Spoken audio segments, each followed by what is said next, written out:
This is KGW News at noon. We start at noon with the deadly shooting at a Bend Safeway store. In 30 minutes, police will hold a news conference with an update on what happened. Thank you for joining us today. I'm Brenda Braxton. We will stream that news conference on KGW.com and the KGW mobile app. That shooting left 2 people dead along with the suspected shooter. This happened just before 7 o'clock last night. Bend police say the man walked into the Safeway and immediately started shooting. When police arrived, they found the shooter dead with an AR-15 style rifle, as well as a shotgun nearby. Police say they didn't fire any shots, and it's not clear exactly how the shooter died. We heard from a father who was in this store along with his 4 children. We were walking toward the front of the store, and I heard what I'm guessing is 6-7 shots going off outside the store. And I just turned to my kids. I knew what it was right away. I said, "Kids, run." Governor Kate Brown putting out a statement just a few hours ago. She wrote, "Every Oregonian should be able to go to a grocery store without fear of gun violence." Last night's shooting was one of several in Oregon just this weekend.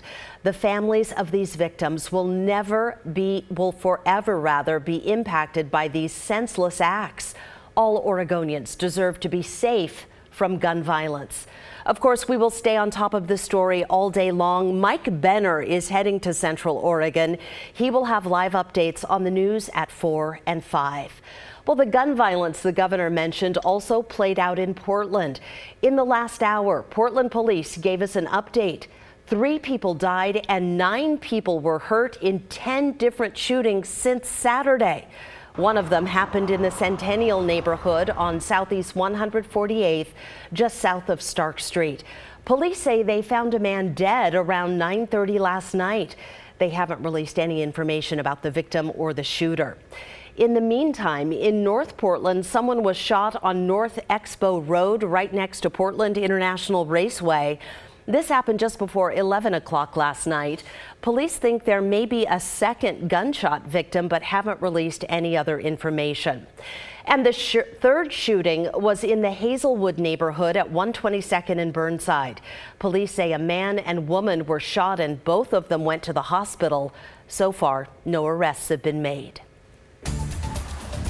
Well, there is a traffic alert along Highway 26 just east of Gresham near Boring. The highway is still closed after a crash around 4 o'clock this morning. Gresham police say a loaded fuel tanker collided with a pickup truck at Stone Road and then caught fire. The tanker truck was towing 5,000 gallons of gas. It either burned or spilled onto the highway. This drone video shows the aftermath. The drivers of both trucks were taken to the hospital. We don't know when the highway will reopen. I think it's very, very interesting what happened. I think it's dangerous. An explosion in downtown Portland early Sunday morning destroyed food carts, damaged several buildings, and shattered hundreds of windows. So far, police have not reported any injuries. Blair Best has more on the aftermath and the investigation.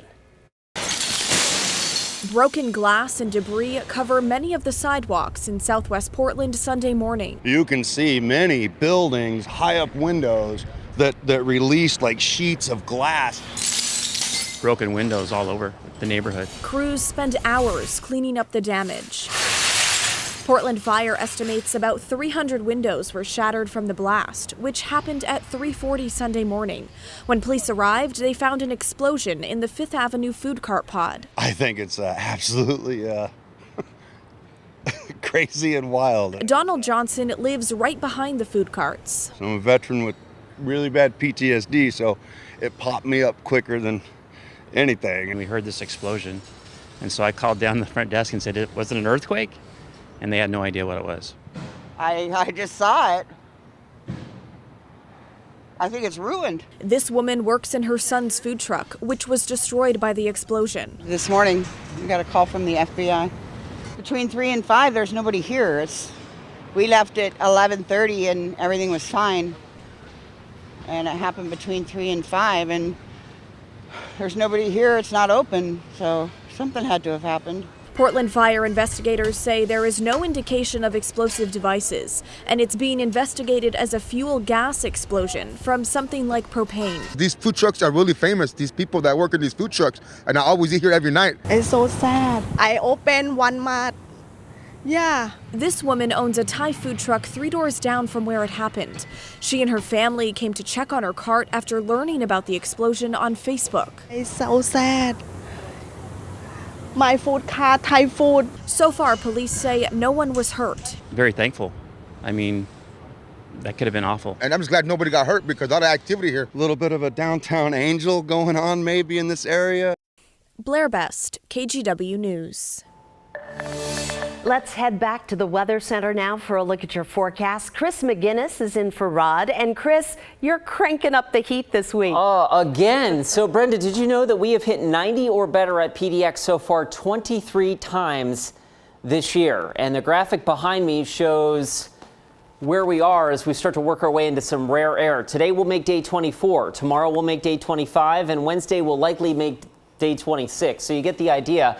We're working our way into the top 5 here quickly in terms of 90-degree days at PDX. The air right now is gorgeous. It's clear outside. Here's the live look from our Rose City Sky camera. Clear as a bell. Nothing going on here over downtown. And we are warming up to 78 degrees now. Last check at PDX. Elsewhere, 80 now in Forest Grove and Hillsborough. Sherwood has warmed up to 83 already.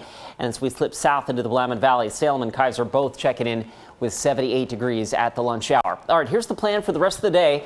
Again, upper 70s right now. By 3 o'clock, Portland's at 88. A lot of folks will be knocking on the door of 90, and I think Portland gets to 90 or probably 91, maybe 92 this afternoon. Brenda, the heat peaks tomorrow. Some folks may touch the century mark on Tuesday, and then we'll slowly take the edge off the heat the rest of the week. But the 90s are going to be with us for a few days. That forecast comes up in just a few minutes. We will see you then. Thanks, Chris.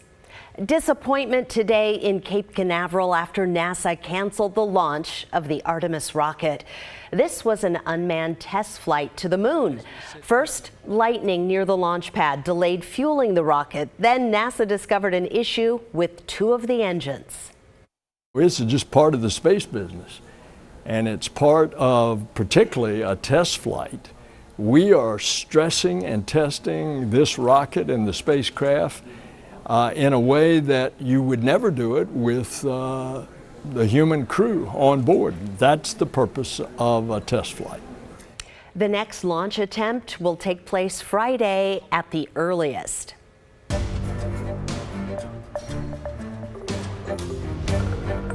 International inspectors are heading to the nuclear plant in Ukraine that the Russian military now controls.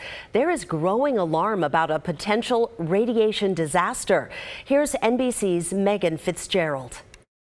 Yeah, the International Atomic Energy Agency says that a team of scientists are making their way right now to Ukraine. They should be inside the Zaporizhzhia nuclear plant by the end of the week. Now, once there, we understand they're going to be looking at everything from the structural integrity of the plant to paying close attention to the damage that's been done, even assessing the men and women that are inside. Now, look, this is a critical mission that world leaders have been calling for weeks because of the threat of a nuclear disaster from the shelling and the fighting that's been happening in the area. Now, overnight, we saw more fighting. The Ukrainians saying that it was the Russians that hit the plant. The Russians saying it's the Ukrainians.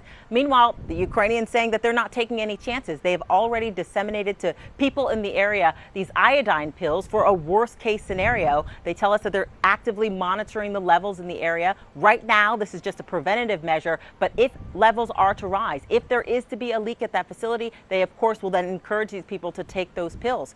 Meanwhile, the shelling in the area continues, and that's the big concern here. We saw just last week that because of fighting in the area, a fire broke out, which then knocked the nuclear plant off of its power grid. This is something that's never been seen before, according to Ukrainian officials. It caused the plant to have to use those backup generators that run off of diesel fuel. The concern here is that no one knows just how much diesel fuel the Russians have, and if this happens again, the concern here is that there could be a nuclear meltdown. So all eyes are on these inspectors as they make their way into this plant, something that we are expecting to see in the coming days.